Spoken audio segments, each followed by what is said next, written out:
ágra. Most viszont ezt az elsőt takarják a fák. Hát hiába. Láncfűrésszel biztosan nem engedtek volna ide be. Pedig nagy a csábítás. De talán ez az ág a bővízűbb. És azért ezen le lehet mérni, hogy az egy viszonylag bővízű folyó, egyéb iránt pedig a fekete és fehér folyók egyesüléséből jön létre a Matica folyó, és az alakította ezt a tórendszert ilyenre, amilyen.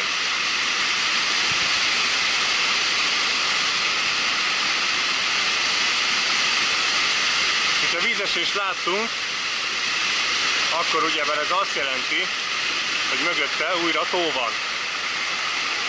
Mégpedig a következő,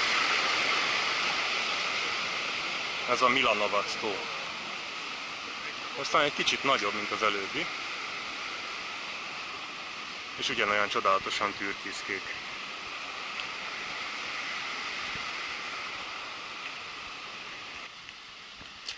A halak között néha egész ilyen nagy is van, ez például legalább egy olyan 40-50 dekás lehet, meg a másik is egy elég termetes darab. Ebből a kettőből már azért megvolna a vacsora, szerintem. De kár próbálkozni, nem lehet őket csak úgy kézzel elkapni. Az előbb már próbáltam. Az ősz többek között azért is lett kiválasztva, mint a látogatás ideje, egy kacsa. Mert például itt nagyon jól látszik a szemközti sziklafalon, hogy már kicsit ezek az őszi színek kezdenek megjelenni a fákon,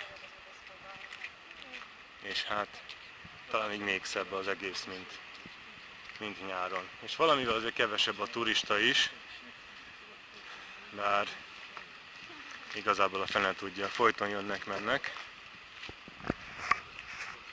De a hely körülbelül évi majdnem, hogy 1 millió turistát fogad, úgyhogy, és hát az ugye nyilván leginkább május és mondjuk így október közé esik. Közben a távolban már dörög a következő vízesés, úgyhogy pont addig tart ez a tó. Még a vadvilág is ilyen baromi zsúfolt. Halak és kacsák békés csendéletben. Az az igazság, hogy szívesen elüldögélnék én egy ilyen kis nyugis sarokban, élvezni a természetet. Mert amúgy, hogyha leszámítanánk a bőgőmajmokat, akkor ez egy nagyon jó kis hely lenne. Nyugis, gyönyörű kilátás, igazán pihentető. Valahogy nem tudom, hogy mennyire adja vissza a kamera, de hogy ez a sárguló levél és a tónak a türkiszkékje így kompozíciót alkot, az valami fenomenális. Ha az előbb ott már vacsorának kinéztem valamit, itt még jobbak vannak. Azt szerintem már olyan kiló körül lehet az a hal. Ez még a nem horgászatban is fölébreszti a horgász szenvedélyt. Egyébként a víz pedig ténylegesen ilyen gyönyörű szürkés-kékesen fénylik. Igazából most a nap nem tűz rá, azért ilyen színű, de ott arrébb például ott teljesen ilyen azurkék. Tudom, hogy ezt már sokszor mondtam, csak azért ez annyira nagy csoda, hogy nem győzöm egyszerűen kihangsúlyozni.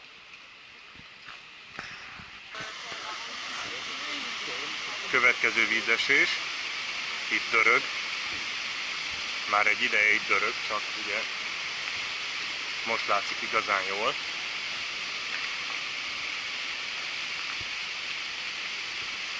Ez is ilyen rengeteg ágú. Most gondolom a 190 valahány vízesésnél ezeket az ágakat mind külön számolták, mert igazából, hogyha 16 tó van, akkor az összesen 16 vízesést kéne jelentsen. De hát egy kicsit nagy zoltak itt a horvátok. Mindenesetre ez azért nem semmi látvány. Nem egy nagyon magas vízesés különben, mert egy olyan 10-12 méternél nincs több. De azért a látvány mégis eléggé meglehetős. Itt, amint az látszik, mindenki fényképeznek, filmez is. Nem csak én.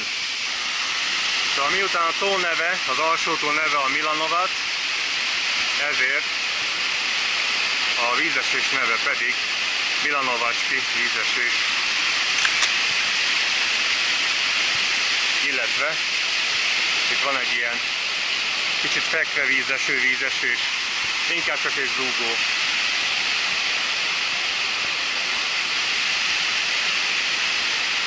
Ott a háttérben viszont olyan igazi van.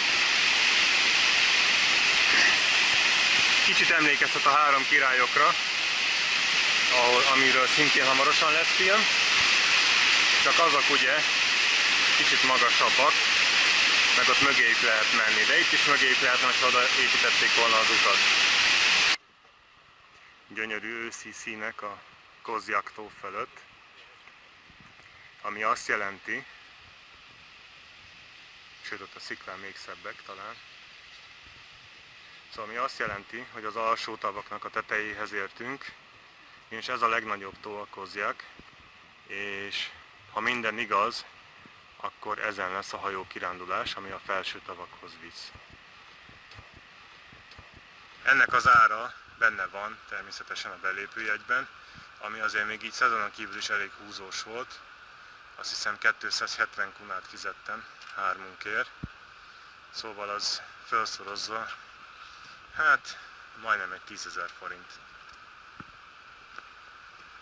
No, de szerintem árérték arányban ez nem egy pénzkidobás. És igazából nincs ok, hogy szomorúság legyen a hangomban. Mert ez egy nagyon-nagyon szépen eltöltött nap, úgyhogy mindenkinek bátran ajánlom. Családosoknak is, sőt elsősorban azoknak. Igen, és hát nagyjából ennyi a folyó, hogyha éppen nem vízesést vagy tavat alkot. A halak meg itt vígan lubickolnak benne. Elértünk a kikötőhöz, és az első épület az a szuvenírbolt, amire nem szégyeltek azt is kiírni, hogy drága. Hát ide valószínűleg nem fogunk bemenni. Nos, ahogy aztán mutattam is, a hajóút az körülbelül egy ennyi. Hogy ez most pontosan mennyi, az nagyjából itt van, tehát körülbelül egy ilyen szűk 2 kilométer lehet. Inkább csak másfél.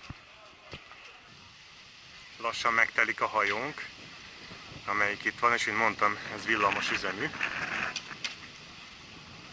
És itt egy ilyen ellenőrző pont, tehát aki belógott, az nem tud hajókázni. Tehát a mi hajónk a Mirdo, azaz a méz lesz. Legalábbis azt hiszem, hogy ezt jelenti. És van még a Srna. Elindult a hajó. De szerencsére ugye mindenre gondoltak teli mentőmellénnyel. Amint pedig utazunk most, ez a Kozjak tó, 81 hektár területű, 47 méter mély, és mint azt már az előbb a térképnél mondtam, kb. 1,5 kilométert fogunk rajta megtenni. Néhány szó egyébként a Nemzeti Parkról, körülbelül 300 négyzetkilométer területű, ebből az összvízfelület körülbelül 2 négyzetkilométer, és annak is a legnagyobb részét ez a tó teszi.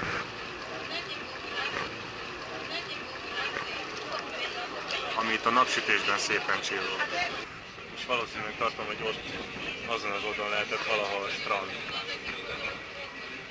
amíg be nem zárták. Azért így már látszik, hogy nem egy kicsi vízről van szó. Ugye onnan jöttünk, ott jön a turistaút, és itt van a kikötő. A tó pedig egész sok kanyart vett, és igazából az ott még nem a vége, ami látszik. A tavat igazából gyalog is meg lehet kerülni. Ott azért látszik, hogy van egy-két vállalkozóbb szellemi, aki végül is gyalog teljesíti a távot, bár az is lehet, hogy belógtak. Kikötőben tumultuózus jelenet van.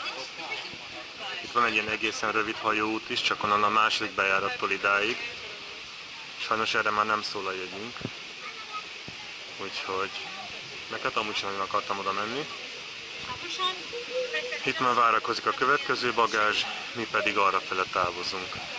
És mellettünk pedig már itt csobognak a vízesések, hogyha valamit lehet látni így a fejek között.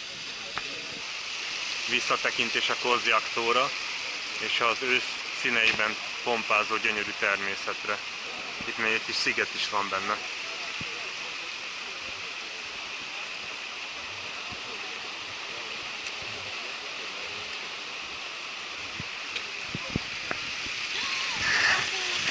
És mellettünk egy egészen kicsi vízesés.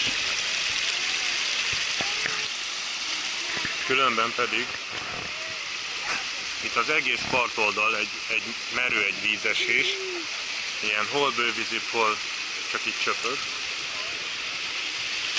Például itt is a lépcső alatt is látszik, ahogy a moha is így szépen föl tud szaporodni, mert állandóan nedves a környezet, és így csöpög így ez egyik tóból a másikba a víz. Ami nem egészen tiszta, mert ott azért habot vet. Ilyen festői kis tavak vannak mindenhol, és az egész erdőben mindenütt a vízesések tömkelege. Az út alatt is, mindenhol. És ilyen igazi, ilyen trópusi esőerdő képzetét keltik. Itt is a kicsi vízesés, rengeteg mohával. És hát sajnos rengeteg ember is van. Ilyen újból a Kozjak-tó látszik, a maga hatalmas tömegével. És továbbra is csak az ősznek a gyönyörű színei.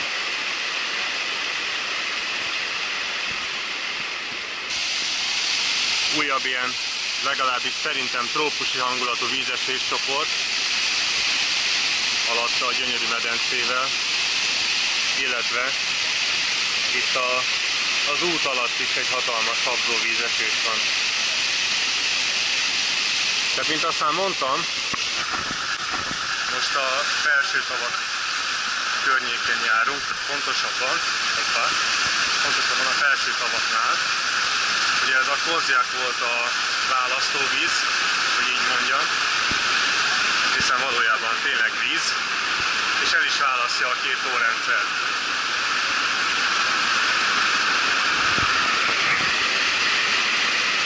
Azért ilyen nehéz behallani most, amit szövegelek különben, mert alattunk dübörög a vízesés,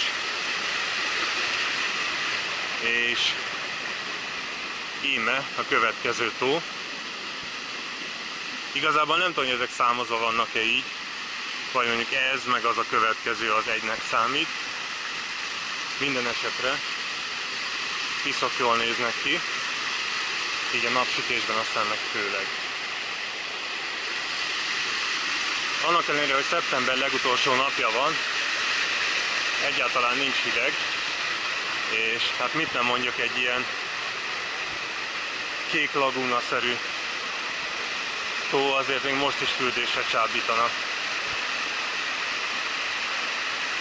Nagyon furcsa különben, annak a tónak a szintje egy fél méterrel van lejjebb, mint ezé. Itt pont az út alatt van a mésztufagát, és ugye látszik, hogy ennek a tónak a szintje is egy egész picivel följebb van, mint azé.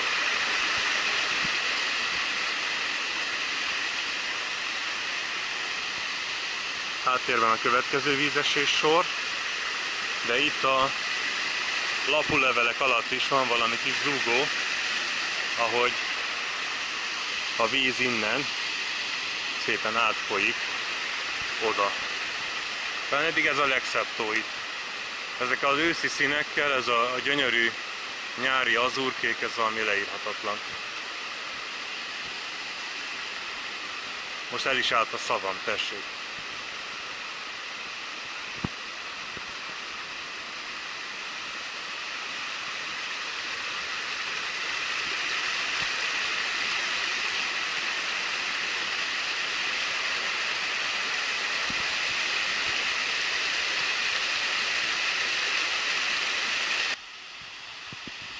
az előbb agyon ajnározott 3 tó, ezúttal fölülről. Ugye ez volt az a gyönyörű türkiszkék, ez a kicsit feljebbi, amit itt félig takar ez a bedölt röng, és ott egész messze ez a pici, ami a legalsó. Közötte pedig itt kanyarog az ösvény. Háttérben meg a kozjak. A helyet egyébként Plitvicei tavaknak csak körülbelül az 1700-as években, egész pontosan 1777-ben nevezték el. Egy otocsáni plébános tette ezt. Azelőtt ilyen gonosz, vagy az ördögkert, vagy valami hasonlónak hívták. Ez horvátul úgy hangzik, remélem most a horvátok nem fognak idegbe bajt kapni, hogy Frazsivrt, és az ilyen gonosz helyet jelent. Már messziről hallottuk az zúgást, de igazából csak nem régen tűnt fel itt a láthatáron ez a hatalmas vízesés. Hát ez már legalább olyan 18-20 méter magas. Impozáns látványt nyújt, így a tó fölött. És az az igazság, hogy még azért van egy olyan jó 150-200 méter odáig,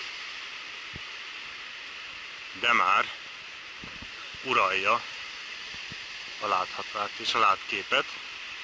Viszont az őszi színek itt talán még szebbek. Így a tóban még vissza is tükröződnek. Plusz háttérben a vízesés, ez igazán egy gyönyörű csendélet. Viszont ez nem volt mindig így sajnos, ugyanis a 90-es évek elején a szerb hadsereg megszállta ezt a részt is. Természetesen a park bezárt, nem is volt látogatható, kb. 5 éven keresztül, és hát erősen félnivaló volt, hogy tönkre is tesznek itt mindent, de szerencsére azért a horvátok visszafoglalták és véget vetettek a barbárságnak. Közben itt ismerkedés folyik, de nem sikerült. Szóval véget vetettek a barbárságnak, és azóta szerencsére a katonai megszállásnak nyomát sem látni.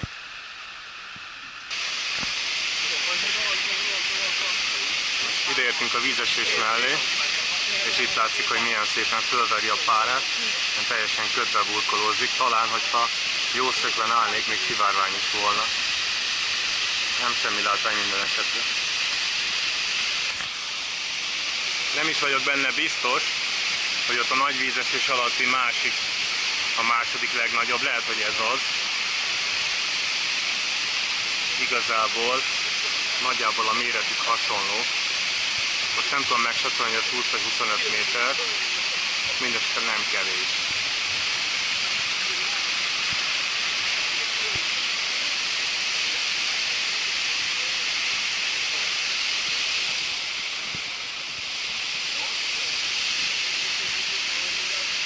De valószínűleg itt lesz a neve is hamarosan.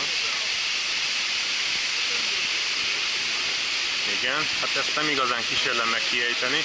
28 méter magas, ezek szerint ez a második legnagyobb vízesés. Ezt a felhő egyébként itt fölkapta a párát és fújja mindenhova, tehát még a kamerára is jut belőle. Minden esetre nagyon jól néz ki. Itt a tetején itt is a moha, ahogy így belóg egészen a képbe, marha jól néz ki. Most újra lecsendesedett a víz, és az élmény inkább ilyen Everglades-szerű, legalábbis én így képzelem el azt.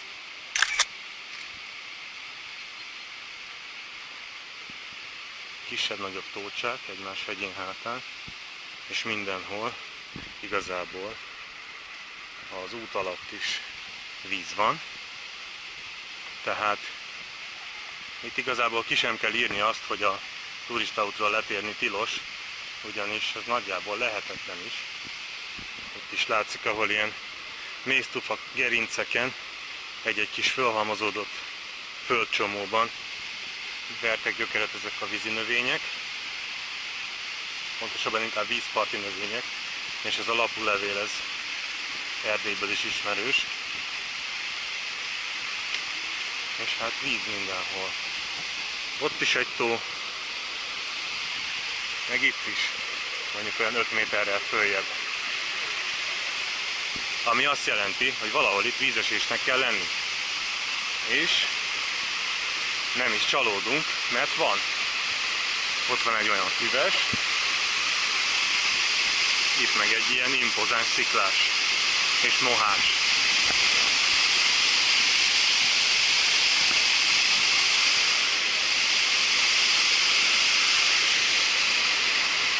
És az út alatt is van ez, hogyha még valakinek nincs csömöre a vízesésektől.